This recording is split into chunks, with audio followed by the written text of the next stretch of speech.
बिहार से यदि सीख नहीं मिला है अखिलेश यादव जी को, बिहार से यदि सीख नहीं मिला है ममता बनर्जी जी को, तो पहले ममता बनर्जी जी को सीख मिल जाएगा कि सही बातों का यदि कोई लोकतंत्र में विरोध करता है तो जनता के गुस्सा का सामना करना पड़ता है। क्या हुआ बिहार में?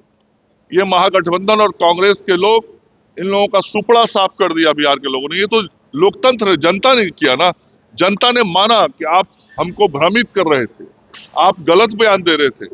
आप मीडिया के साथियों को भी कभी कोई मिला जिसने कहा कि मेरा नाम मतदाता सूची में काट दिया गया, मैं मतदाता हूं? बिहार की जनता ने मान लिया है कि राष्ट्रीय जनता दल हमारा भला नहीं कर सकता। युवाओं ने मान लिया है हमारा भविष्य नहीं बना सकता। बहन बेटियों ने मान लिया है कि राष्ट्रीय जनता दल के रहते हमारा परिवार आगे नहीं बढ़ सकता। नमस्कार, आप बोले भारत देख रहे हैं। मैं हूं आपके साथ कमलेश तेजस्वी यादव। आज अपने आवास पर समीक्षा बैठक करने जा रहे हैं, लेकिन जो बिहार में नतीजे रहे चुनाव के, उस पर देखिए सत्ता पक्ष के लोग खूब भड़कते हुए नजर आ रहे हैं।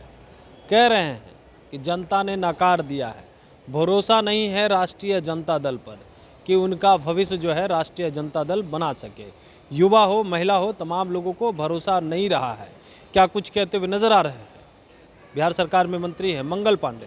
सुनिए इस वीडियो में। बनर्जी जी के नेतृत्व में एक अराजक सरकार काम कर रही है, जिसका मकसद ही है लोगों को परेशान करना, घुसपैठियों को संरक्षण देना, जो लोकतंत्र के हित की बात करे उसका विरोध करना, लोकतांत्रिक प्रक्रियाओं और व्यवस्थाओं का विरोध करना। और अभी भी ममता बनर्जी जी अपने लोगों को उसका के अपने शासन और प्रशासन तंत्र का गलत इस्तेमाल करके, पुलिस तंत्र का गलत इस्तेमाल करके, लोगों को डरवा के एसआईआर का जो काम है उसको प्रभावित करने की कोशिश कर रही है। और झूठा बयान जिस प्रकार से ये लोग बिहार में दिया करते थे एसआईआर के बारे में, वैसा ही झूठा बयान पश्चिम बंगाल में अब ममता बनर्जी जी के नेतृत्व में देने का काम लोग कर रहे हैं। लेकिन बंगाल की जनता सच्चाई जानती है।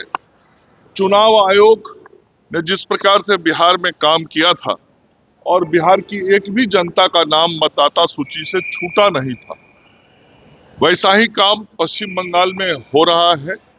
और हम सब लोगों को चुनाव आयोग की निष्पक्षता पर पूरा भरोसा है। लेकिन ममता बनर्जी जी को कभी भी संवैधानिक संस्थाओं पर भरोसा नहीं रहता है, चूंकि वो हमेशा इस प्रयास में रहती हैं कि गैर कानूनी तरीके से सत्ता पर काबिज रहने के लिए जो कुछ भी गलत काम भी करना पड़े वो करे। तो एसआईआर का मामला हो या विकास का मामला हो या भ्रष्टाचार का मामला हो, रोजगार का मामला हो, पलायन का मामला हो, हर मामले पे वो सरकार आज विफल है। और वहां पर सबसे बड़ी बात है कि माताएं और बहनें सुरक्षित नहीं। तो माता और बहनों में बहुत गुस्सा है, युवाओं में गुस्सा है। और ममता बनर्जी जी की सरकार का जाना पश्चिम बंगाल की जनता के द्वारा तय कर दिया गया है। अखिलेश यादव ने कहा है कि अभी एसआईआर के नाम पे आपका अधिकार छीना जा रहा है, कल बाबा साहब अम्बेडकर के द्वारा दिया गया अधिकार छीन लिया जाएगा। ये लोग जितना भी इस तरह की बात करेंगे, जनता उतना ही मानेगी कि इन लोगों को हमारे वोट और लोकतंत्र पर विश्वास नहीं है। ये लोग इस तरह का जितना भी ऐसा बयान देंगे, जनता मानेगी कि बाबा साहब भीमराव अंबेडकर जी ने जो संविधान बना के इस देश के लोकतांत्रिक व्यवस्थाओं को चलाने के लिए तय किया था, ये लोग उन व्यवस्थाओं और उन संवैधानिक संस्थाओं पर विश्वास नहीं करते। बिहार से यदि सीख नहीं मिला है अखिलेश यादव जी को, बिहार से यदि सीख नहीं मिला है ममता बनर्जी जी को, तो पहले ममता बनर्जी जी को सीख मिल जाएगा कि सही बातों का यदि कोई लोकतंत्र में विरोध करता है तो जनता के गुस्सा का सामना करना पड़ता है। क्या हुआ बिहार में? ये महागठबंधन और कांग्रेस के लोग, इन लोगों का सुपड़ा साफ कर दिया बिहार के लोगों ने। ये तो लोकतंत्र है, जनता ने किया ना। जनता ने माना कि आप हमको भ्रमित कर रहे थे, आप गलत बयान दे रहे थे। आप मीडिया के साथियों को भी कभी कोई मिला जिसने कहा कि मेरा नाम मतदाता सूची में काट दिया गया, मैं मतदाता हूं?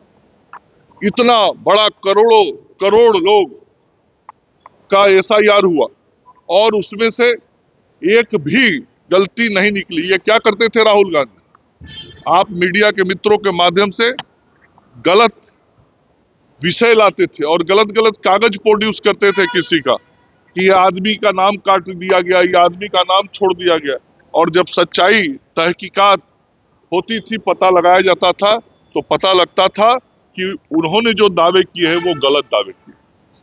तो अखिलेश यादव जी यदि नहीं समझ पा रहे हैं जनता की भावना को, तो 2 बार तो पराजित हुए हैं, तीसरी बार भी 27 में पराजित रहने के लिए तैयार है। आरजेडी की समीक्षा बैठक हो रही है और तेजस्वी लगातार गायब है। आज भी विधायकों, जितने भी विधायकों, देखिए जिस तरीके से धीरे धीरे बिहार में कांग्रेस पार्टी अप्रासंगिक हो गई, उसी प्रकार से विकास विरोधी राष्ट्रीय जनता दल भी बिहार में अब अप्रासंगिक होता जा रहा है।